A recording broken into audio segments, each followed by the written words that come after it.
A college kid goes on a first date. The date tries to eat him. He wakes up in a hospital with a stranger's organs sewn into his body. And from that morning on, every food on earth tastes like rot. Except coffee.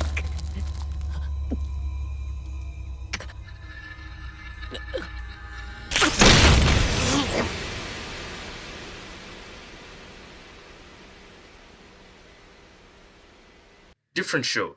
A boy watches a giant eat his mother. These giants are called titans.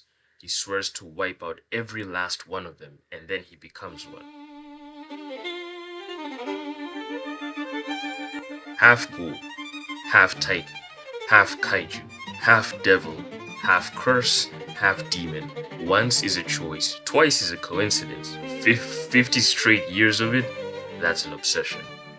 So that's today's question. Why is anime obsessed with half-breeds?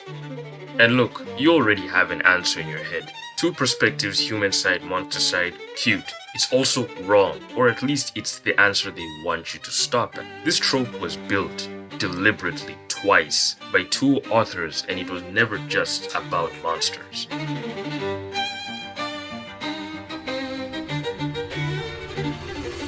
Here's what everyone assumes. Japan, land of yokai, 1,000 years of demon folklore. Obviously the half-demon hero is ancient tradition, right?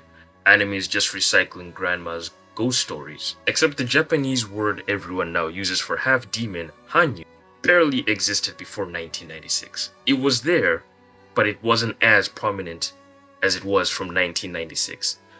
Not as ancient folklore, as a word. A manga author took two kanji the language already allowed, half, and demon, that basically nobody had a reason to put together, and made it the name of an identity for a comic about a boy with dog ears.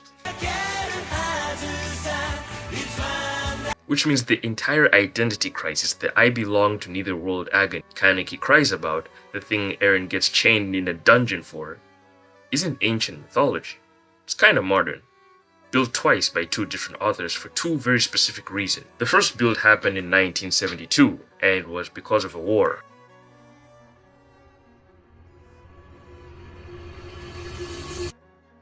Before 1972, Japanese monsters had an address, and it was outside.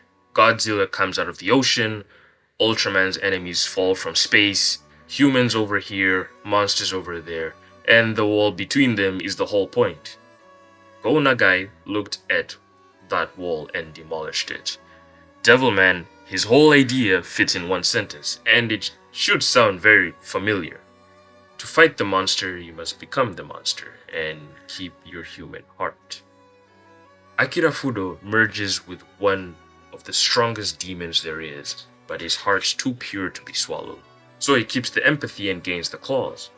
The wings, the bloodlust, he fights for humanity, and humanity watching him do it becomes more terrified of him than of the actual demons. If that sounds like Eren Yeager chained up while the military debates dissecting him, yes, that's the blueprint. Yuji swallowing Sukuna, Devilman. Denji fusing with Pochita, Devilman. Hideki Anno has openly talked about how much Devilman shaped Evangelion. Or, hear me out, spiky monster, man looks cool and sells toys. 50 years of merch, mystery solved, roll credits. He's back, unfortunately. Ignore him. You built a 50-year conspiracy out of kids like cool monsters. Impressive. Wrong, but impressive. If it were just cool, the monsters would live outside. You sell the same toys either way. Nagai put it inside on purpose. He was writing in a country 30 years out from a war, a generation raised on "we are a peaceful people," while their fathers stayed very quiet about what they did overseas. His question was never, what if demons attack?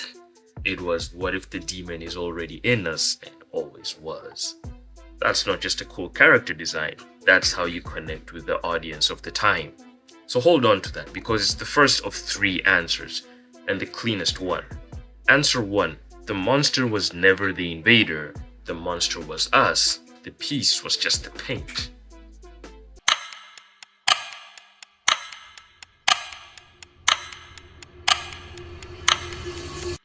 Nagai's hybrid was made an accident, a possession.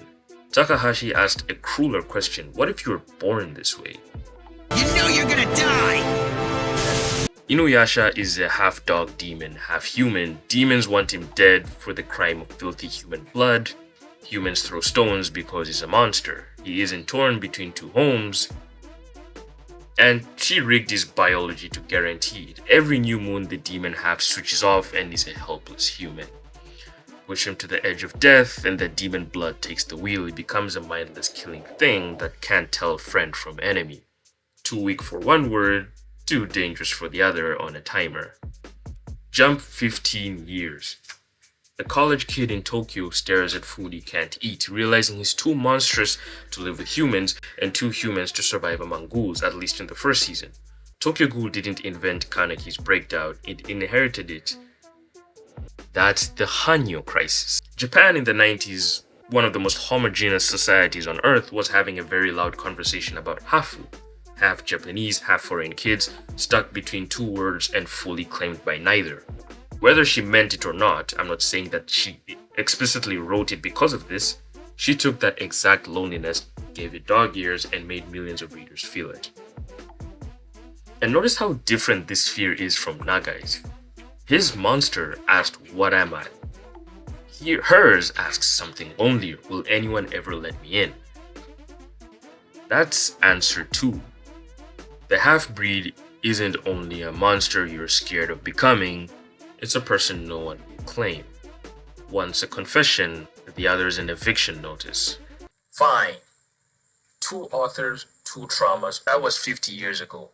Why is it still everywhere? Nobody's processing 1945 through Chainsaw Man. Correct, and that's the real question of this video. Not why it was born, why it refuses to die.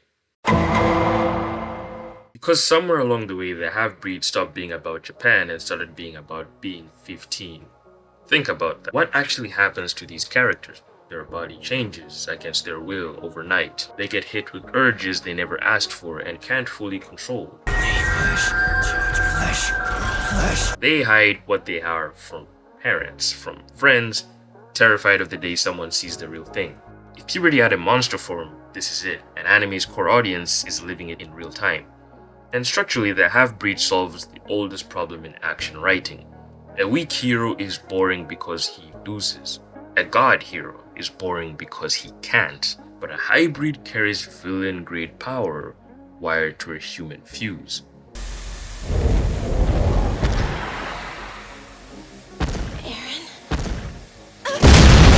Every fight stops being "can you win?" and becomes "can you win?" before the thing inside him finishes eating who he is. The trope writes its own tension for free every episode. But watch what's happened in the last 15 years because the trope mutated. Old hybrids wanted acceptance.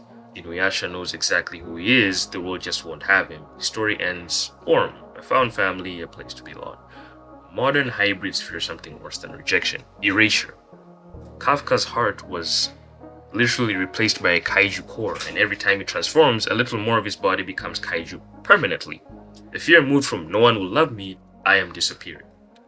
Modern monsters aren't accidents anymore. They're manufactured by systems, and the stories barely blame them for it. You're saying the trope is a mood ring. Whatever the audience is scared of, the half-breed turns into it? That is exactly what I'm saying. That's answer 3, and it's the one that outlives the other 2. The first 2 explain where the half-breeds was born. This one explains why it won't stay buried. Point it at any generation and it becomes their fear. A mirror doesn't age, that's why it can't die. So why is anime obsessed with half-breeds? 3 answers. 1 trope. In 1972, Go Nagai used it to ask if the monster was us all along. In 1996, Takahashi used it to draw the kid no world would claim. And today, it is a mirror. It reflects whatever the generation holding it is most afraid of. Right now, that fear is the generation performing normal in public while managing something private underneath. Quietly convinced that if anyone saw the whole of them, they'd be treated like the monster. The monsters were never the point, the hiding was. And in the age of the current social media, when it's easy to hide who you really are, or your social media account that doesn't have your name or your profile pic, it's further amplified that people hide who they really are. So here's what I want to know, and I want the disagreements especially. Is the half-breed the most honest character anime writes, Or have we spent 50 years romanticizing being broken? And if you like manufactured monsters, last time we caught an entire society building its own villains and acting shocked at the product. It's on screen. Go.